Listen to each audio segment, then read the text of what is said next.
Hey, hey, hey, family. Hello, hello to my Facebook family. Getting my Instagram family up and going. Making sure that I go ahead and share. If you are on, as you hop on, go ahead and share with me so we can have us a quick convo. I'm sitting here trying to multitask and type. I don't know what I just typed, so let me use both hands really quick. I see some of my Instagram family are jumping on. Thank you for joining me. Facebook family, thank you for joining me. I am so excited to be here with you all again. Hey, Miss Lynette, thank you for joining me, boo. Hope you're doing well. How are you doing right now? Hello, hello. Oops. Hello, thank you so much for joining me on Instagram. Thank you for joining me on Facebook. If you are with me, I'm going to go ahead that ask that you go ahead and please share the stream so that we can get the word out and so that we can have a conversation. Y'all know how I like to do it. I like to keep things as conversational as possible. So let's talk, let's have a conversation. But I want to talk today about S.A.D. A lot of us have just been feeling some way lately, so we're going to jump into that, just giving everybody a quick second to jump on. But before we jump into the topic, how are y'all doing? Let me know how y'all are doing. Let me know how y'all are doing. Drop it in the comments. How are you feeling today? You know, working in a school with students, we do something called the zones of regulation. And you have your red zone, your yellow zone, your blue zone, your green zone. Green zone, of course, is doing amazing. You're doing absolutely great. Your red zone, things are not going so well. You're not feeling your greatest. You have your yellow zone where you could be excited or, you know, kind of in that in-between phase. So you can be in that blue zone where you're tired, feeling a little bit sluggish. Let me know what your color is today. Let me know what zone you're in. I have to say that I am in the green zone, so I'm excited. So just go ahead and drop in the comments for me real quick. What zone are you in? Feeling great. You're in the green zone. Awesome. That's so good to hear. I'm glad. How about you, Facebook family? My Instagram family, so far we in the green zone. We're feeling great. What zone are you guys in today? Are you in the red, yellow, blue, green? Yes, ma'am. The sun is shining, and we praise God for that. I see that we're feeling a little bit emotional today. Understood. So we have people at varying places and at various phases of what it is that they're feeling. In the blue zone, okay, so feeling a little tired, maybe feeling a little blues and little so and so. So I get that. It aligns really well with the topic that I want to discuss with you guys today. Feeling yellow. Hey, Ambi, in the yellow zone, feeling okay. All right, I'll take it. I will take it. So we are in various areas of what zone that we're in and what it is that we're feeling. I have green, I have blue, I have yellow. I'm sure that somebody else might pop on and say that they're in the red zone today. But today I want to talk about something called S.A.D. S.A.D. Some of you may have heard of S.A.D. Some of you may even have been diagnosed with S.A.D. or have family members with S.A.D. Or some of you just know that this time of year is probably just like a difficult time of year for you, and you notice that there's a shift and a change in your mood. And so I want to talk to you today about S.A.D. What is S.A.D.? So S.A.D. is an abbreviation for seasonal affective disorder. Seasonal affective disorder. So what is seasonal affective disorder? Seasonal affective disorder is a form of depression that many people experience, but only during late fall and winter months, right? It's a form of depression. They may not be diagnosed with clinical depression. They may not have full-blown clinical depression, but there's something about that around fall, around that winter time of year when their mood starts to shift a little bit, right? You start to notice I'm a little bit more sluggish. I'm losing enthusiasm for the things that I used to enjoy. Maybe I'm sleeping a little bit more. That is real. We call it the winter blues, but it is actually a real disorder. It is called S.A.D. It's called seasonal affective disorder. It is a form of depression that people experience maybe only during this time of year. And before I jump into that, I don't know about y'all, but 2020 is hitting a little bit different as it pertains to seasonal affective disorder, as it pertains to like those winter blues. And we'll get into that in a little bit. And so with SAD, many people go through like these short periods of time where they feel sad. You don't feel like your usual self, right? Sometimes you have mood changes, and these mood changes usually begin and end with the shifts of a season. So you may notice like during summertime, you're feeling good, you're motivated, you're happy, it's summertime, and then daylight savings time hit. And all of a sudden, you notice that your mood starts to drop a little bit. You're sleeping a little bit more. You're feeling a little bit more tired. You're feeling a little bit more sluggish. You're finding it harder to get going. You're finding it a little bit harder to, get motivated. It may be that you are dealing with symptoms of SAD. You may be dealing with symptoms of seasonal affective disorder, right? You may start to feel down because the days are getting shorter, but the nights are getting longer, right? And during this time, as I've been reading up on this and reading articles about SAD and what different people have to say about it, there has actually been an overall increase in SAD, and seasonal affective disorder and the symptoms that people are experiencing because of the times of COVID, right? I don't know about y'all, but anybody else feel like daylight savings time is hitting a little bit different this time? Like, it's 5:26 right now over here on the East Coast anyway. It's 5:26 right now. And it feel like it's like 9 o'clock dark, right? Y'all know what I'm saying when I say 9 o'clock dark, right? That 10 o'clock dark. Like it just feels like daylight savings time is just hitting a little bit different. Now, the truth of the matter is we probably say this every year. We probably like I feel like every time I saw a meme about this and it was so true, and I feel like it described me to a T. I feel like this time, or I feel like every time daylight savings time come around, like I'm shocked and surprised, right? Like you feel shocked and surprised, like, oh my God, it's 4 o'clock. Why is it dark already? Even though we literally deal with this every year. But I feel like daylight savings time is hitting a little bit different this time around out in these COVID streets. It seems like it's hitting a little bit harder. It seems like the darkness is a little bit darker. It seems like things are just a little bit more sluggish. I am a person, I'm a spring baby, but I was born during the unofficial start to summer, so I consider myself a summer baby. Like I love summer. And if anybody who knows me, I love sunlight. I love getting natural sunlight. And so having to deal with more darkness actually affects me in a different way, right? Having to deal with more darkness. And now that we're dealing with all of this COVID stuff and we've been in isolation, right? Then we started to get a little breath of freedom and then the numbers started spiking. So it seems like we're almost going back into this place of isolation, right? It's hitting a little bit different this time around. And so SAD is at an all-time high. Seasonal affective disorder is at an all-time high for a lot of people because of everything that we're dealing with COVID, which is why I kind of wanted to talk about it. SAD is one of those things that we kind of talk about it, we kind of put it in the back burner. You may be feeling down or whatever, and I'll hear people say all the time, oh, it's just seasonal depression, oh, it's just that. But the reality is, just because it is a seasonal depression, it doesn't mean that it doesn't hit the same way that clinical depression may hit, right? And it doesn't last as long. At least it shouldn't last as long. If it's lasting longer than it should be lasting, according to the criteria for seasonal affective disorder, then it's something that you definitely want to investigate and do a little bit more work on, because it means that there may be some bigger issues or some bigger concerns that are actually happening, right?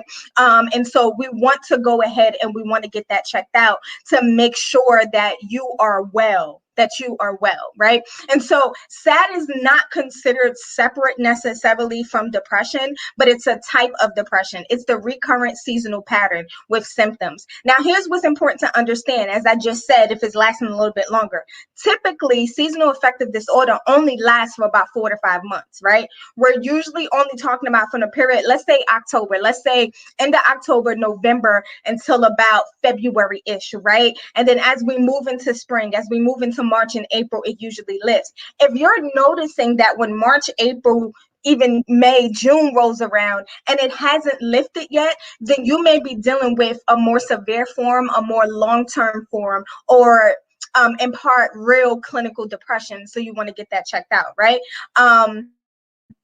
we'll get into, well, in a second we'll get into the signs and symptoms, but I also want to point out too, there is also, it is not as common, but there's also a form of seasonal affective disorder that can happen during the summertime, right? It is not as common, like it is like 1,000% rare, but it can happen as well during that time period for certain people. And so let's talk about some of the symptoms, right? Because I think what's important is, of course, we don't want nobody out there don't be out there diagnosing, y'all. Listen, I'm the queen of diagnosing myself, but I also drove myself crazy from doing that. Don't be going to Dr. Google to try to figure out what's going on with you, because everything you Google, everything you look up, it's going to be all the same symptoms. Like cancer and a headache is going to be the same symptom. Diabetes and an aneurysm is going to have some of the same symptoms. And if you're not crazy, you will drive yourself insane because you out here diagnosing yourself with stuff. Don't do that. Seek professional help. I'll just say that. Seek professional help. I don't want you necessarily doing that, but I do want you to understand, just in case you're experiencing some of these, that you can sit down and think, okay, I may be dealing with this, and so I should go ahead and look at some other things. Yes, Lynette, no self-diagnosing. We're not doing it. We're not doing that. What are we leaving in 2020? We're leaving self-diagnosing in 2020. Like we're not going there. We're not doing that, right? And so some symptoms of SAD, and what you're going to see is that a lot of the symptoms actually correlate with clinical depression. Feeling depressed most of the day or nearly every day. During this time, you may find yourself real like all of a sudden, like you were happy in the summertime, and then all of a sudden you just down, like you're just in a funk all the time, like your mood is just off. You don't necessarily know why this is the mood that you're in. You don't necessarily know why this is the funk that you're in, but you're just feeling down for a good part of the day or most of the day every day. Yes, leave WebMD in 2020, period. Facts. Okay. The next one, losing interest in activities you want to enjoy. Again, what maybe you were getting back to going into walks, right? You were walking, or there were certain things that you just enjoyed doing all the time, and then all of a sudden you notice, I don't even want to do that anymore. Like it's not even fun for me anymore. I may even think about getting up and do it. I may think about getting up and go for a walk. I may think about getting up and going, I don't know, crocheting, if that's your thing, right? But I just don't have the energy. I don't have the time. I don't have the motivation to get up and do it, right? Having problems with sleeping. Are you sleeping longer than you normally sleep? Are you having a hard time like getting up? Are you having issues in the middle of the night? Can you not not being able to stay asleep, right? Waking up in the middle of the night, not feeling rested when you do wake up, right? Feeling sluggish, or here's one for y'all, feeling agitated.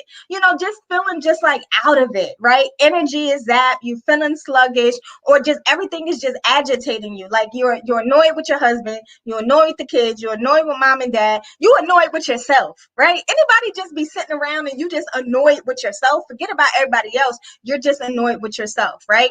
Having low energy, again, being zapped of your energy, feeling hopeless or feeling worthless. This is a hard one because during these times of COVID, right, we're not just dealing with the symptoms of seasonal affective disorder, we're also dealing with the symptoms of COVID and everything that we're going through as it pertains to COVID, right? And so there's been a hopelessness over our land. Like, will this ever get better? Summertime came in, and we got some hope back. Things started opening back up. We were able to go, back into church. We were just able to do so many different things that we weren't able to do from a period of probably March to June, March to July-ish.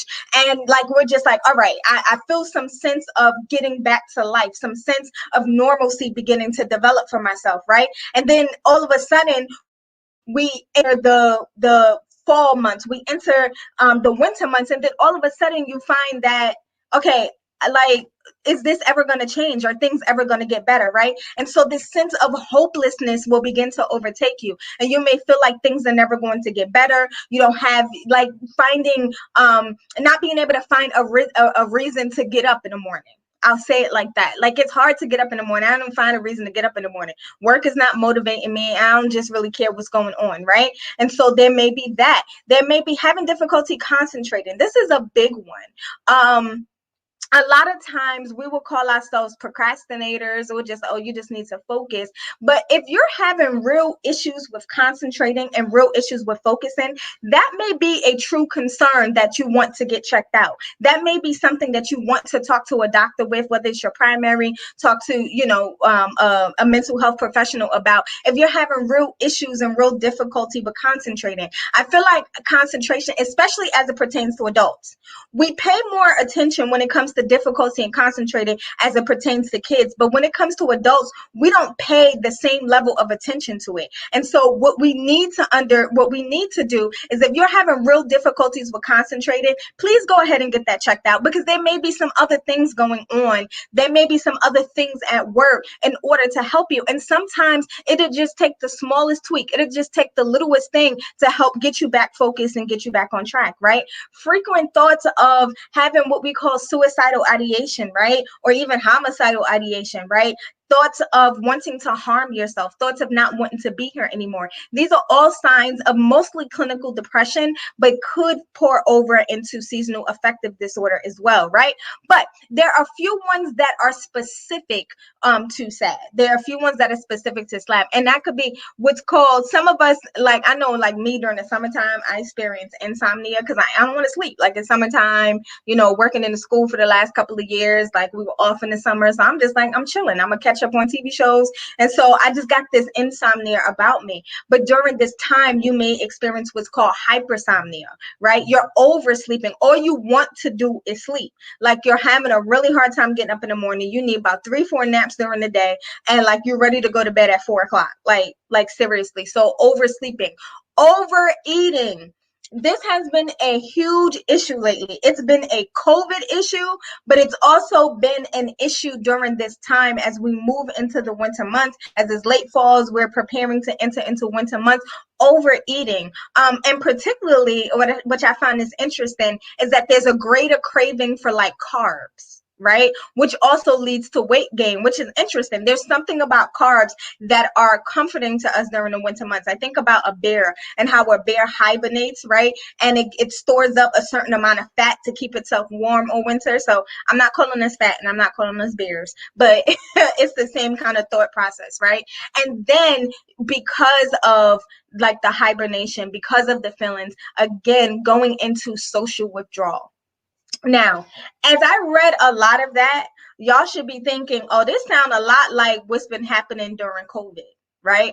A lot of these things has been happening to us, and we've been experiencing this during COVID. And so I would almost say, now this isn't scientific evidence, but I would almost say that from March even up until now, a lot of us have been experiencing the seasonal affective disorder. A lot of us have been experiencing this S.A.D as it pertains to COVID, because a lot of the symptoms were forced upon us, right? We were forced to socially isolate and withdraw, right?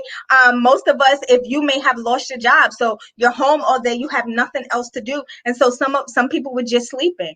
Overeating, need I say more? Like, most of us was overeating and gaining weight and all this other stuff. And so that's why I say, like, during this time, S.A.D is hitting real different, and it's hitting even harder for many of us during this time because we are dealing with COVID, right? The pandemic has definitely intensified this experience for many people. And the studies show that 5% of the population will actually deal with seasonal affective disorder. So if you think about that, that is 1 in 20 people. 1 in 20 people are going to deal with some form of seasonal affective disorder. And those statistics have went up since COVID came into play. So think about it, 1 in 20 people. Think about it. If you're in a classroom, let's say most classrooms fit up about 30 students. Well, pre-COVID anyway, most classrooms would take about 30 students. There's at least one that's dealing with it. If you're thinking about church, right? Let's say you got 200 people in a sanctuary. There's going to be several people that are at least, maybe 5 to 10 people that are probably dealing with this, some form of seasonal depression. And we're not even going to talk about the clinical side of it, right? And so one of the things, I never meant this to be long, but I wanted to bring some awareness to seasonal affective disorder. order, because most people don't realize like this is a real thing. It's not just the winter blues as we call it, like it's a real thing. One of the things that they're saying that's skyrocketing the numbers on the amount of people that are dealing with it during this time is the anxiety and stress that has been provoked by the pandemic. So it increased the severity of the winter blues for everybody. What happened was we were forced during, most of us, right, during the winter time, this is my kind of, I stay in the house, I kind of withdraw, I kind of stay to myself, I'm not really going out, I'm not really doing anything. What happened for most of us is that when March hit, what usually we would do in the winter, we went through the winter of having that isolation, and as we were coming out and most people were getting ready for spring, getting ready, to throw on your summer dresses, getting ready, for flowers, and starting to go out, starting to go back out to restaurants and hang out and stuff, we didn't get a chance to, because it's almost like when March hit, we hit a second winter.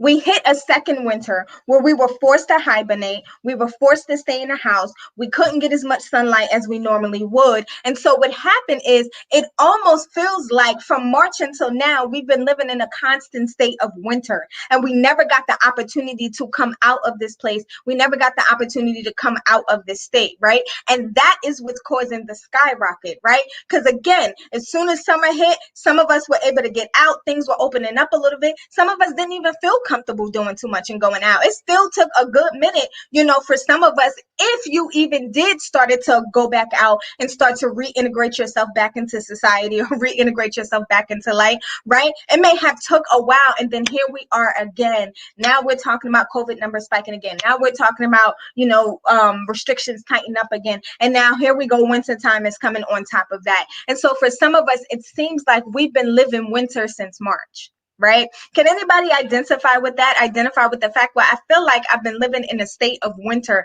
since March. Things just felt very isolated, very cold, and just very lonely and by myself, right? And so, again, we have to be careful and we have to be mindful as we're going through this, and making sure that you are monitoring yourself and monitoring symptoms and seeking help if you should need help. But some of the things that I wanted to bring to you is that there are some things that you can do, and there are some things that actually work to help with SAD, that actually help to work to boost our mood while dealing with this seasonal depression, seasonal affective depression. I know, Lynette, just getting tired of the house, right? Wanting to see some new scenery and just get back out to life, right? And so the most, and this is always interesting every time I look at it. I've known it for a while, but the most effective treatment that is found for SAD is something called light therapy. It's called light therapy. And it literally is, they have these, it's a box. I don't know the name for it, so I'm not going to get into it, but it's a box with a certain type of, I want to say it's like a fluorescent lighting that they tell people to sit in for 20 to 30 minutes a day. And it actually helps to boost your mood, right? So something as simple as giving yourself more light because it is getting darker earlier, right? Because you don't have as much sunlight to take advantage of. Doing something as simple as light therapy for yourself. It's inexpensive. It's not like it costs $1 million to do. And listen, you could probably just go look it up, probably find the right kind of light bulb, get you a ring light. Like, I know y'all can see my ring light in my glasses, but get you a ring light on the right light and giving yourself that light in order to help you to deal with it. They say 20 to 30 minutes a day, right? Making it a point to find joy and to find the fun. I know for me, if anybody knows me, I hate being cold, period. I would rather be 125 degrees than to be cold any single day. Like, I'm that girl that my heat goes on October 1st, because my husband won't let me turn it on any sooner than that. But my heat goes on October 1st, and it does not go off until it hits 80 degrees outside, right? Like, it is, I absolutely hate being cold. I just don't like it, right? And so I have to make sure that I'm extra intentional about finding the joy in wintertime, because wintertime just absolutely, it just gets me because I don't like it. right? And so being intentional about finding the joy, being intentional about what things can I create in my home. Some of the things I was telling people, maybe it's time to redecorate, right? We don't realize how doing small things will help to bring joy and help to bring a newness to an old situation. Lynette, you talked about being tired of the house. What is it that you can bring newness to your house to help create a new environment for you, even though it's the same environment? Maybe it's time to start to feng shui. I don't know about feng shui, but maybe you need to look up to figure out how to feng shui your environment. You know, how can I redecorate my bedroom? How can I reposition my bed, reposition my dresser? You know, how do I change some things up in the furniture? You know, we normally use this room for the family room. Maybe we switch it up a little bit so that we can use to sitting in a different room rather than sitting in the same room all day. You know, maybe, you know what, maybe it's time to paint, give the walls new color. Just small things that you can do to create a new environment for yourself in an old situation. Because unfortunately, as we talked about in previous videos, during this time, it's harder, like we have to be real creative about our coping structures and our coping mechanisms during this time. Because for me, mine was going to get massages. Well, what happened when massages was shut down for 7 months? I couldn't go get massages. So even though that was like my major coping mechanism, I had to get real creative about what I had in my control. What do I have in my home? What do I have in my hands that I can help myself to get better, right? The other side of it, you may have to switch up your pattern and your routine to maximize the daylight that you do have, right? So for instance, maybe you like to take an evening walk, right? When it's a little bit dusk, you like to take a evening walk. There's still some sunlight outside, so you can look at nature, you know, just roam your neighborhood. You can take in some fresh air. Well, it's getting dark at 4 o'clock. So if you're still working at that time, or it's not conducive for you to do that, and I don't want to necessarily go outside, you know, at when it's dark outside and it seems pitch black outside, then maybe you need to switch up your routine. So normally that evening walk, maybe you need to get up a little bit earlier to make that evening walk your daytime walk, right? Get up when the sun is first coming up and experience that aspect of it, right? But switching up your routines again to give yourself a newness, but you want to maximize daylight for yourself. Because remember, light therapy is the most effective therapy when you're dealing with seasonal affective disorder, right? And with that being said, if I switch up my routine, right? If I'm getting up earlier, well, guess what? Now it's dark earlier, so you can go to bed a little bit earlier, right? Now, here's the thing, y'all. Don't be getting in bed at 4 o'clock.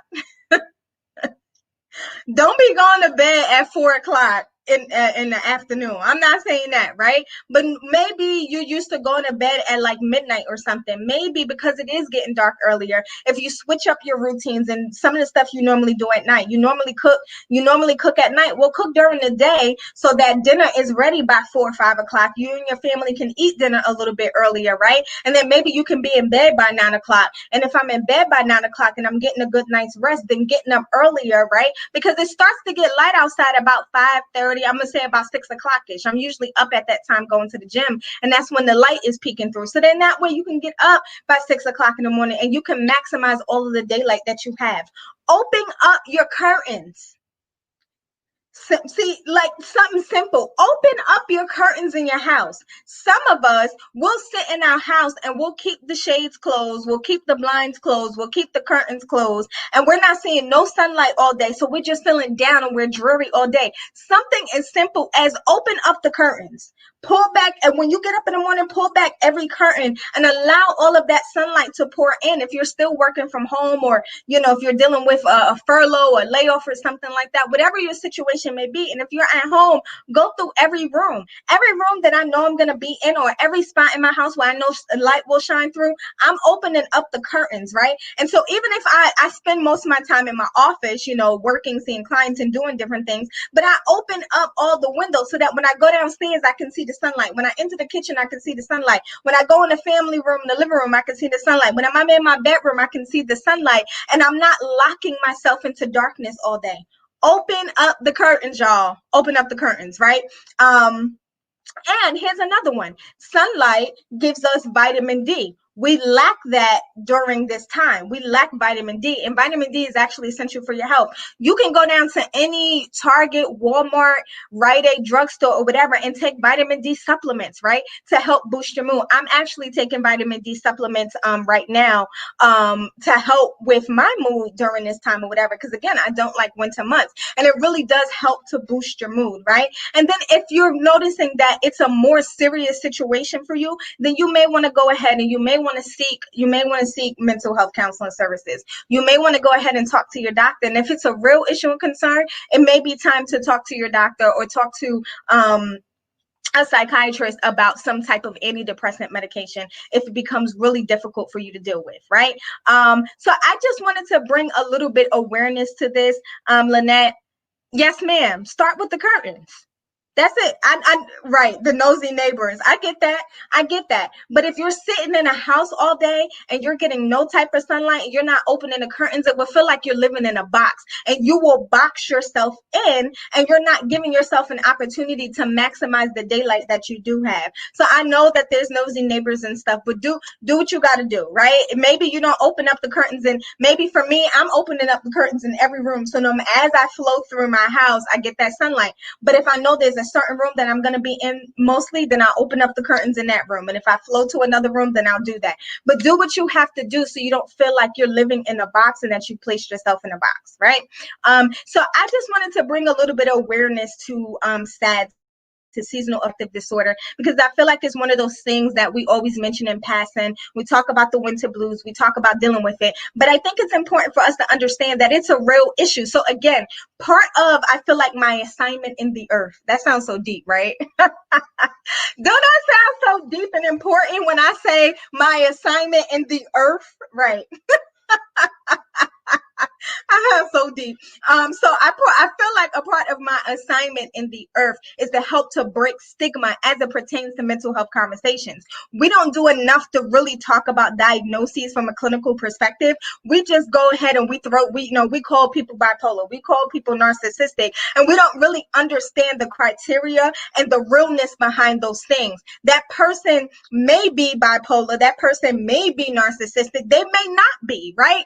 And what happens is, for the person who is, we just use these things as popular terminology and we just throw it out there, and we don't realize what we're doing is actually stigmatizing that thing instead of helping to bring more awareness to it. And so and part of my assignment in the earth is to help to destigmatize these conversations and to have real conversations about real clinical stuff. Like, I'm not one of those therapists that believes that, the information that we learned, we keep it in our textbooks, we keep it to ourselves, and we can't. No, everybody should have some kind of working knowledge of the things that you are dealing with so that you can move forward in your life and you can do what you have to do to try to heal and to get better. The more I know, the more I gain understanding, the more willing I am to do what I have to do to treat it.